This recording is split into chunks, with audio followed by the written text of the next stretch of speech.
Assalamualaikum warahmatullahi wabarakatuh. Selamat pagi semuanya. Saya sangat bersyukur sekali dalam kondisi yang serba keterbatasan ini.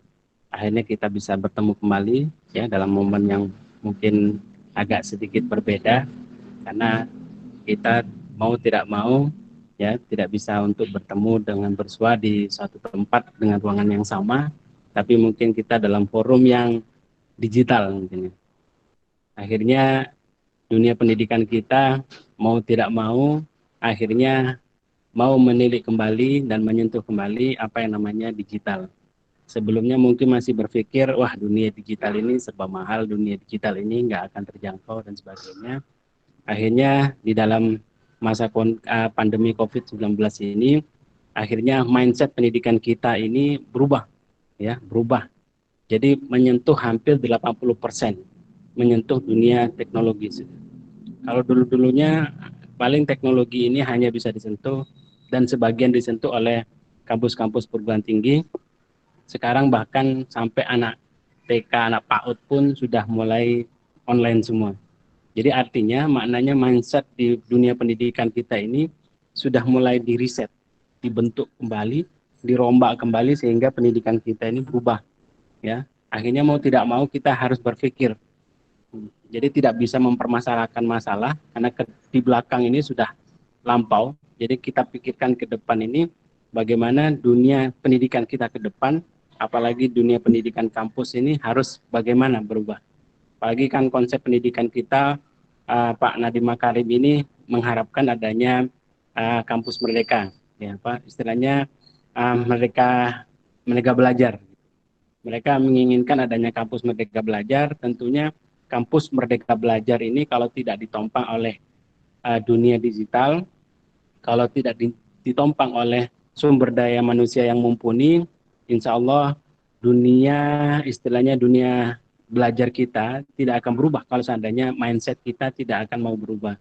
Jadi kalau misalnya mau berubah, tentunya infrastruktur, struktur, terutamanya sumber daya manusianya harus berubah. Apalagi dengan dunia digital sekarang ini kan banyak gitu ya. Jadi berkaitan dengan masalah dunia digital, mungkin kita sudah tidak asing lagi dengan istilah yang kalau dikemukakan oleh Menteri Pendidikan kita itu sekarang ini masuk new normal ya, masuk new normal. Jadi ini new normal ini termasuk digital board. Jadi di sini termasuk bagi saya ini new normal memandang bahwasanya ini dunia baru. Karena saya katakan dunia baru ini karena ada beberapa tatanan-tatanan yang harus kita perbaiki. Sebelumnya mungkin tatanan kita mungkin hanya sebatas pada konvensional ya, dunia konvensional, pendidikan konvensional, belajar konvensional dan sebagainya, serba serba konvensional. Dengan adanya tatanan new normal ini saya rasa mungkin ada perkembangan yang menarik ya di dunia digital ini. Di sini kita bisa lihat ya, ada digital living di sini. Digital living ini di sini saya kenapa menyentuh generasi Z atau generasi C ya, generasi connected. Di sini kaum milenial punya peran. Karena di Indonesia ini hampir penduduknya ini 60% ya, 60% ini penduduknya usianya di bawah 40 tahun. Jadi 40%-nya itu sebagian adalah mereka yang sudah berusia lanjut. 40% ini saya rasa mungkin bicara tentang pengalaman, tapi pengalamannya pun masih ada mungkin masa-masa yang lampau gitu ya.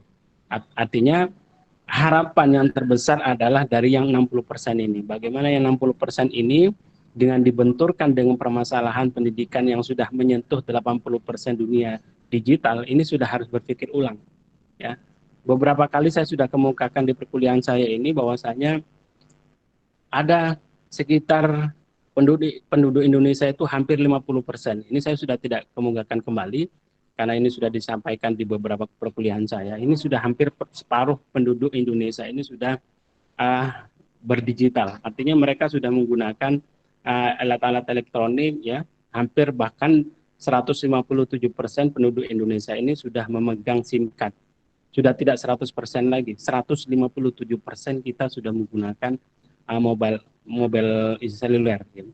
Jadi ada SIM card di sini, ada mobile subscription-nya di sini ada 157% penduduk Indonesia yang menggunakan ini istilahnya alat-alat digital. Cuma permasalahannya adalah penduduk Indonesia apakah sudah siap gitu dengan itu.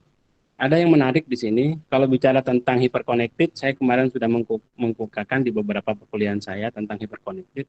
Saya mungkin tidak menjelaskan secara detail tentang hyperconnected ini.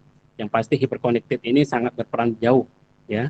Di mana di situ ada size price-nya, ya, function ini, functionalities ini lebih ditingkatkan daripada size dan price-nya. Kalau misalnya size dan price-nya masih tinggi, mereka tidak akan gunakan. Makanya teknologi teknologi pendidikan ini kalau internet masih mahal, jaringan masih susah, ini akan susah untuk dijangkau di dunia new world ini, dunia new normal ini. Jadi ada beberapa hal yang menarik dari saya kemukakan di sini adalah ketika kita sudah memasuki new normal, ada beberapa yang bisa kita garap, ya. Di sini ada beberapa konsep. Pertama, kalau bicara tentang medianya, yaitu ada public speaking, ada public document, ada public broadcast, ada internet website. Nah, kita tuntutannya sebagai manusia milenial yang dikatakan milenial, atau 60%-nya penduduknya adalah di bawah 40%, generasi Z dan generasi C, ini harus paham betul tentang dunia digital world ini. Harus paham betul dunia digital.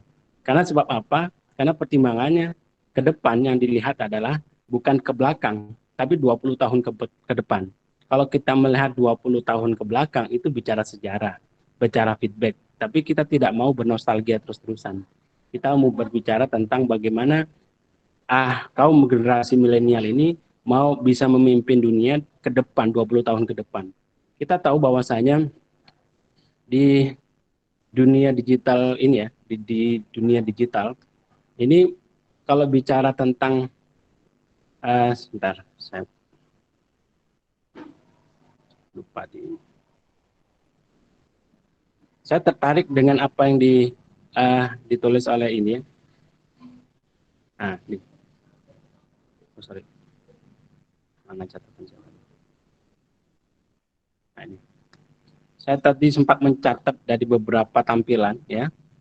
Ternyata kita, meskipun sama-sama negara Asia, di kita itu masih agak sedikit lemah, ya. Kita hanya banyak sebagai konsumtif, tapi tidak banyak di bidang produsennya. Jadi kita hanya sebagai konsumtif aja gitu.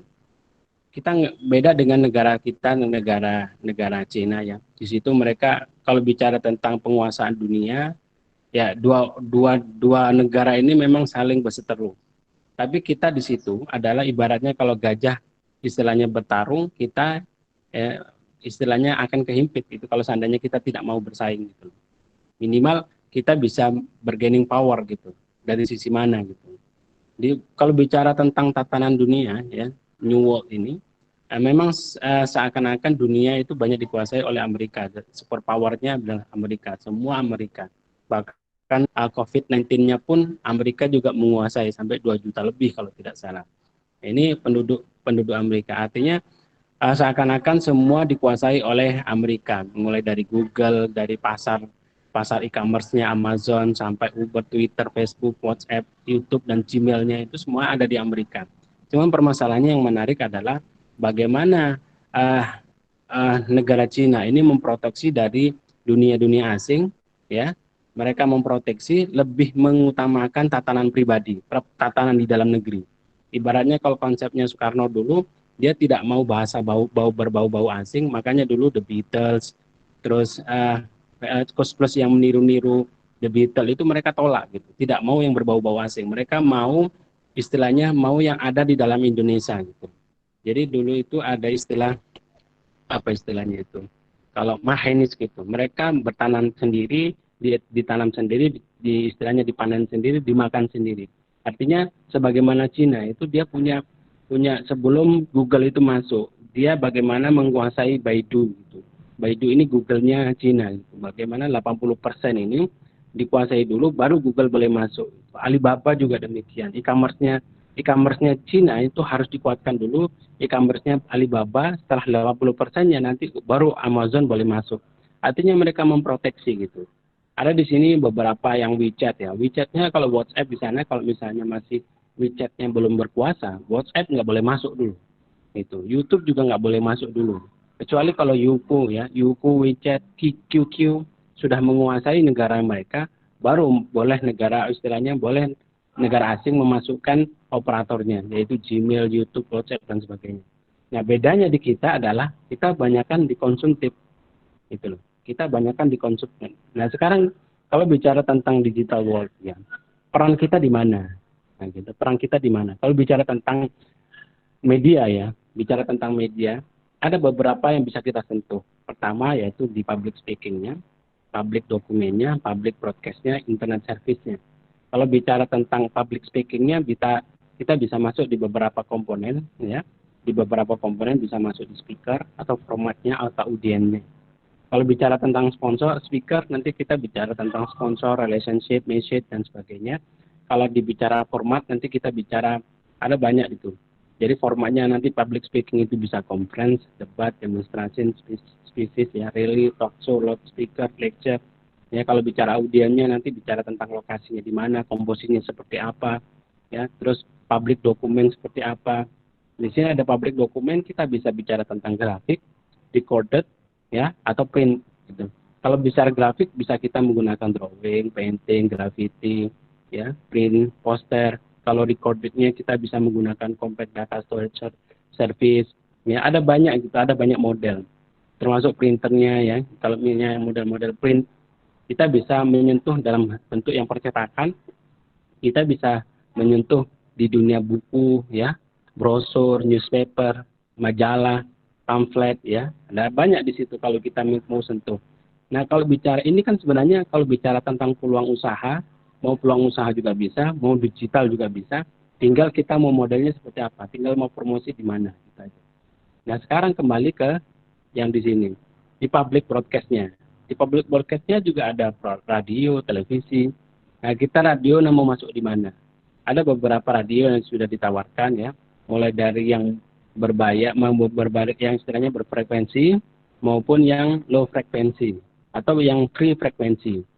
Ya, biasanya radio-radio komunitas. Ada juga televisi di situ, ada Q-band, VHF yang biasa kita konvensional, ada motion picture. Nah, kebanyakan kita itu sudah masuk di sini, ya. Karena di sini ini sebenarnya kalau kita mau beralih dari yang apa istilahnya konvensional, mau beralih ke yang yang digital, semuanya bisa. Radio mau digital bisa, televisi mau digital bisa, public speaking yang sebelumnya adalah konvensional mau dijadikan digital juga bisa, gitu. Bahkan audiennya pun kita jadikan audien digital seperti sekarang ini, ya. Di depan saya mungkin tidak ada orang di rumah saya, tapi di dalam internet ini yang saya pandang ini ada sekitar 163 orang, ya, 163 orang yang saya hadapi. Padahal di depan saya ini cuma kursi aja, gitu. Artinya ada di digital world di situ. Ada pemandangan yang menarik gitu. Makanya tidak heran kalau misalnya Bill Gates dulu punya pemikiran bagaimana menjadikan komputer Windows ini sebagai the window of the world, gitu, jendelanya dunia gitu. Jadi hanya melihat jendela ke dalam komputer itu, tapi di dalam jendela itu ada banyak ruangan-ruangan yang luas gitu. Di dalam internet website misalnya, kita mau menyentuh di situ. Sorry ya, saya singkat-singkat karena waktunya juga saya diberikan waktu yang sangat singkat. Untuk komunikasi misalnya, di komunikasi aja kita bisa menggunakan jaringan-jaringan. Nah, ini yang negara juga harus perhatikan, kita juga sebagai pengguna juga harus perhatikan. Kita nanti maunya masuk di tataran mana gitu. Jadi kalau misalnya kita mau berperan di Indonesia dulu pernah ada istilahnya promosi, ada anak-anak universitas mana gitu buat yang saingannya WA gitu, WhatsApp, tapi ya mereka tidak bisa bersaing karena memang konsumen itu di samping regulasi negara membiarkan gitu. Ada anak bangsa yang program-programnya bagus tapi regulasinya tidak mendukung, tidak membatasi sehingga kita sebagai konsumtif, orang-orang konsumtif menggunakan media-media asing gitu, tidak mengutamakan media-media lokal. Gitu. Akhirnya apa? Akhirnya mereka menggunakan media-media asing sebagai media utama mereka, sehingga media-media lokal itu teralihkan. Gitu. Jadi kalau misalnya kita mau beralih ke WeChat ya, gitu, seperti yang di Cina tadi, untuk media-media chatnya, ya kan banyak di sini. Ada juga information ya, bicara tentang informasi. Kita bisa bicara tentang e-commerce ya, tentang e-education, e-government, military organization. Ya sama dengan apalagi kalau bicara tentang publik ini, ya bicara tentang service ini. Ada banyak layanan di situ, ada banyak layanan di situ kita bisa mengisi di dictionary-nya, directory-nya, finansial ya, ada externalized URL.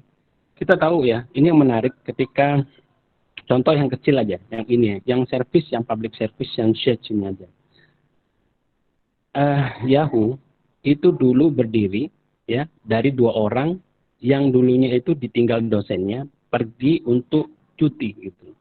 Karena mereka merasa ditinggal oleh dosennya pergi cuti, akhirnya 2 orang ini buat program, buat aplikasi yang namanya Yahoo. Asalnya mereka buat search engine ini hanya sekedar untuk mencari di lokal kampusnya aja. Ketika mereka untuk mencari lokal kampusnya itu dia memetakan data yang ada di sekitar kampus gitu.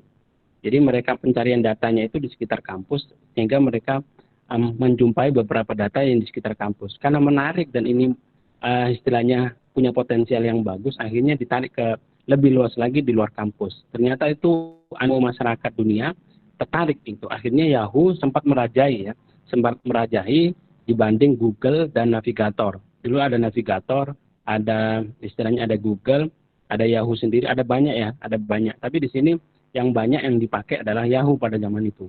Orang berlomba-lomba untuk menggunakan Yahoo. Itu.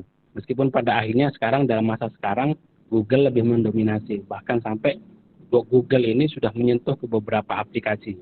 Mulai dari YouTube, dari aplikasi-aplikasi Gmeet ya, Google Meet, Classroom, itu mereka sudah memberikan layanan-layanan yang free.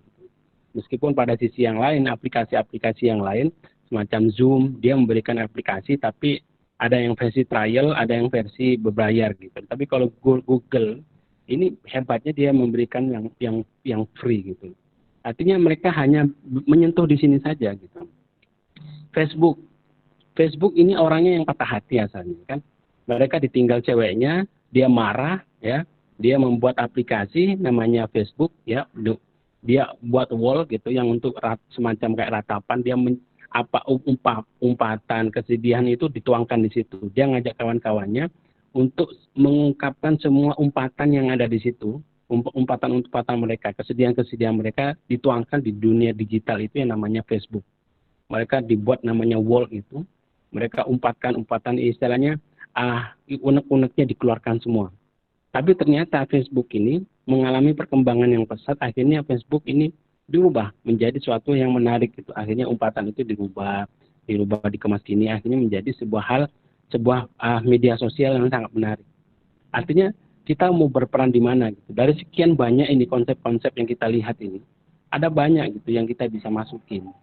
Ya, apalagi sekarang dunia digital gitu.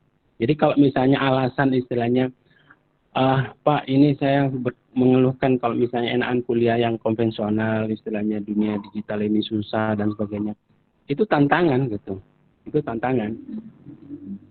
Itu tantangan dalam artian begini, dalam artian kita mau tidak mau harus menghadapi, kalau tidak ya kita akan tergilas gitu.